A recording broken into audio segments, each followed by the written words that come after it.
भाई बात करें आशीष यादव का ना, तो ये कैसे चूक सकते हैं भाई।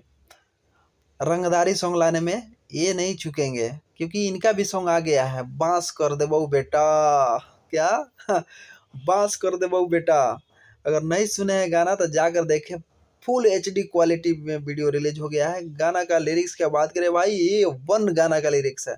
अगर आप नहीं देखे हैं तो जाएं और यूट्यूब पर सर्च करें आशीष यादव न्यू सॉन्ग या बांस कर दे बहू बेटा। जाएं देखें सॉन्ग को, आपको लगेगा कि हाँ भाई रंगदारी इस तरह होता है। क्योंकि मगही एक छोटा छोटा इंडस्ट्री है भाई। इंडस्ट्री के अनुसार अगर गाना आया है तो बहुत ही बेटर गाना आया है। और गाना की क्वालिटी बात करें तो भाई 110% सही है। नंबर की बात करें तो इनका नंबर बांस कर दे वो बेटा सॉन्ग का 10 में 7 नंबर देंगे भाई। क्योंकि कुछ त्रुटि है इसमें, इसलिए भाई नहीं देंगे, लेकिन धीरे धीरे विकास हो जाएगा, त्रुटि सुधार लेंगे, बहुत अच्छा करेंगे। आशीष यादव आने वाले दिन में भोजपुरी इंडस्ट्री या मगही इंडस्ट्री के एक बड़े सुपरस्टार के रूप में उभरेंगे। अगर कल्लू और नीलकमल सिंह का बात होगा ना, तो आशीष यादव का बात होगा भाई, मगही सिंगर एक्ट्रेस का बात होगा।